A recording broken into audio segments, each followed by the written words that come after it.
My name is J Wunderlich. I'm a professor of engineering, architecture, and computer science. This is a talk on Italian architecture and urban design.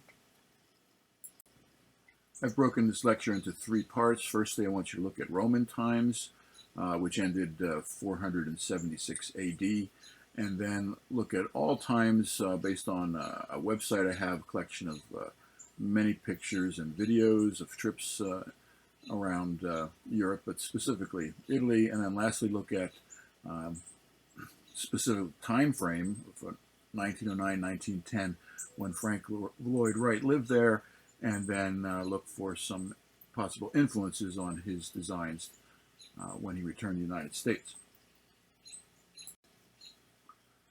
So firstly, look at Roman times, a long period of time in history, but long ago, from 753 years before Christ to 476 AD. And then look at both the architecture and engineering there, and realize that the Romans, even though Rome is in Italy now, just one place in Italy, it once was an empire that expanded all the way into England, into all over Europe, into the Middle East and Northern Africa.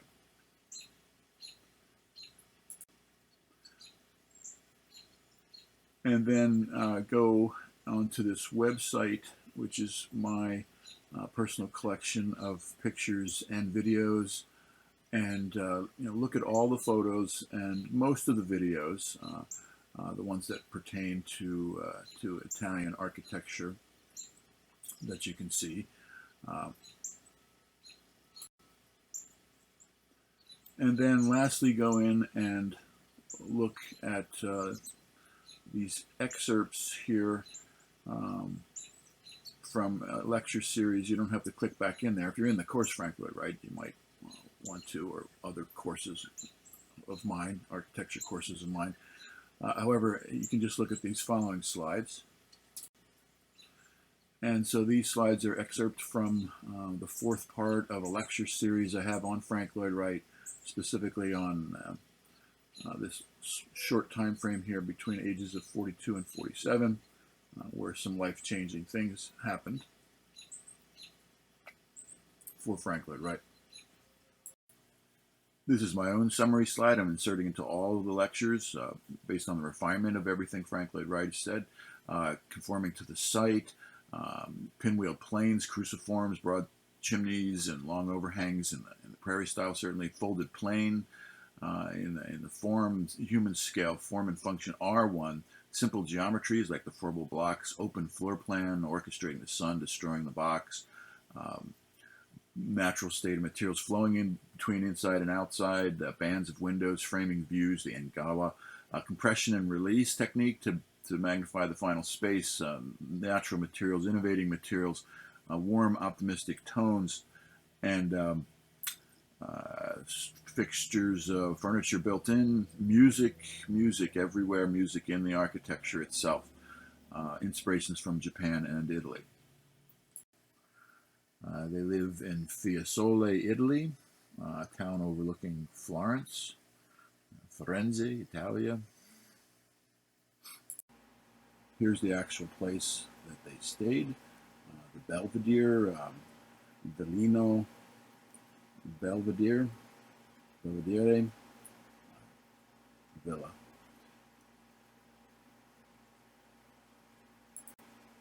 Here's the door to the Villa Belvedere that they stayed in Fiesole, Italy, looking down on Florence.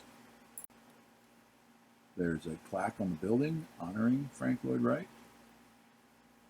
She has his birth date wrong there. I just noticed on this as I'm saying this.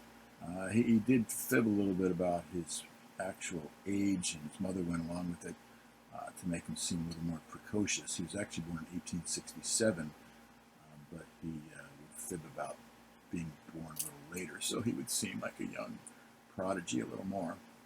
And he was, but he needed to brag or exaggerate, embellish, even though he didn't need to, really. You can see the view here down on Florence. from this villa. And here is an aerial view, Google Maps of Florence, Firenze in Italia. You can see the Duomo, the dome, Maria del Fiore. And that has a whole story behind it, the Duomo. So Wunderlich's Dome, a great book.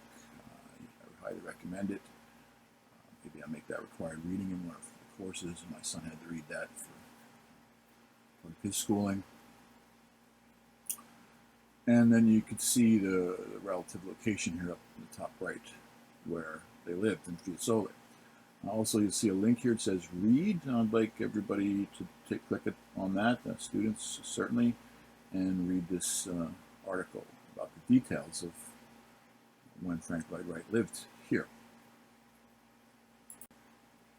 A couple more photos to give you an idea of the beauty of this area and what Frank Lloyd Wright might be seeing. Many of these buildings are very old, very likely not much different than when he was there.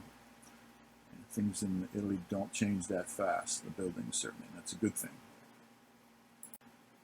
A little more of the view, looking over olive trees, I believe, look like olive trees. And you can kind of make out the Duomo in the upper right a little bit there.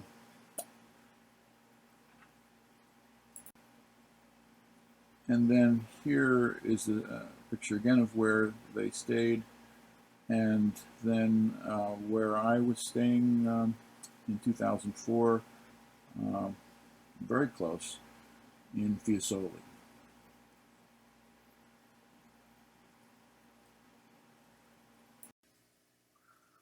And so Florence, and what he's seeing in Florence, which is right next to PIESOLE. You'd see it from where he is. And the Duomo.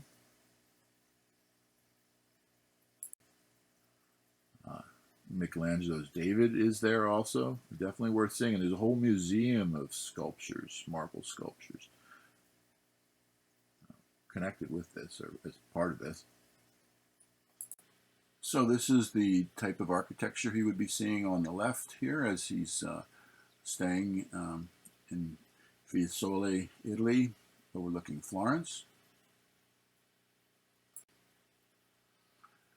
And so then he returns to Madison, Wisconsin. First he lives in an apartment for a couple months in Chicago, and then designs and builds Taliesin on his mother's land. So take a look at these two pictures here. The one on the left is what he would be seeing in Italy when he was there, and then on the right is what he designs immediately after he comes home to the United States.